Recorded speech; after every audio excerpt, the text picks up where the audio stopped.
Spend enough time listening to American military leadership talk about the evolving nature of combat, and certain themes begin to repeat as situations in Ukraine, the Red Sea, Gaza, and Taiwan continue to evolve.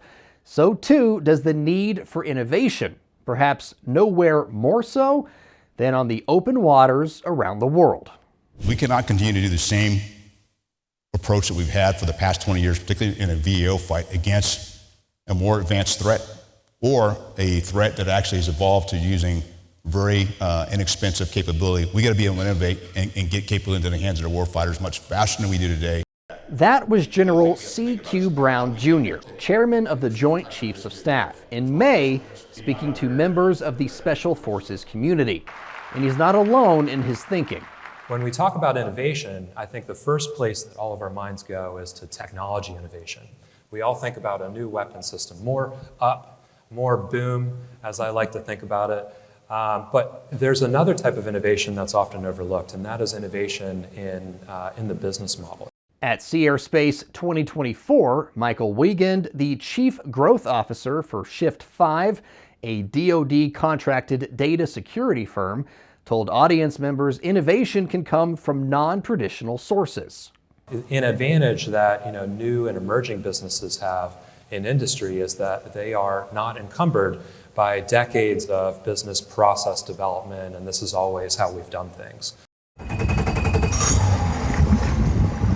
Enter Sharrow Marine, makers of the Sharrow propellor. If it looks a little radical, that's because it is. According to the company's namesake, Greg Sharrow, his patented design is the first significant leap in propeller technology since the 1830s.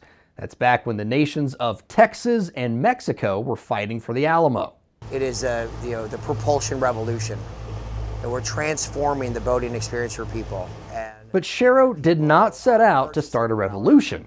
Originally, he wanted to create an ultra-quiet drone for video production. Made me think about the tip of the propeller, because that's the noisiest part of the propeller because of the tip vortices. They flutter and they make that buzzing sound. And so I thought, well, if I want to use it for music, I can't just make it smaller, I have to eliminate it altogether. And that led me to ask the question, what would a tipless propeller look like and how would it function? And I went to bed asking that question, I woke up asking that question, and the next day, while I was walking my dog, this idea just popped in my head. That idea was to eliminate the traditional prop blade and instead use a loop. After considerable research and development, Sharrow and his team started producing and testing this radical design change. A change that Sharrow says improves the riding experience, reduces noise, and is considerably more fuel efficient. It's the kind of innovation they're hoping to deliver to the military. For special operations community, the quieter, obviously it's stealthier, right? Yeah. But there's less vibration, so that also is gonna be better on the sensors, be better on the operators on board, all that, right? Yeah. It can be less vibration, which is better on the operators. Less vibration means you're going to reduce the detectability of the vessel, which also has a huge benefit for the operators. And just the fatigue of listening to a really loud,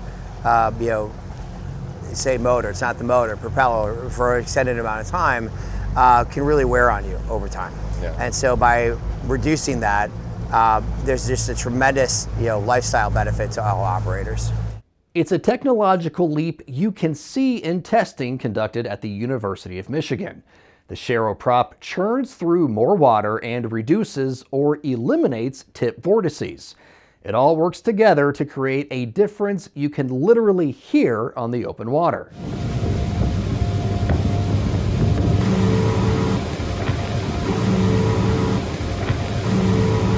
Even at low speeds, you can feel a difference in the attitude of the boat. You can feel a difference in the command that you have of the boat.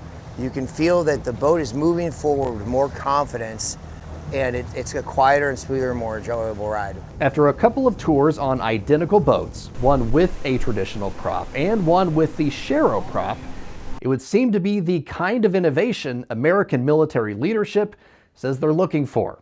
On that front, a spokesperson for Sharrow Marine tells us there's nothing they can publicly share just yet. But when that happens, we'll let you know.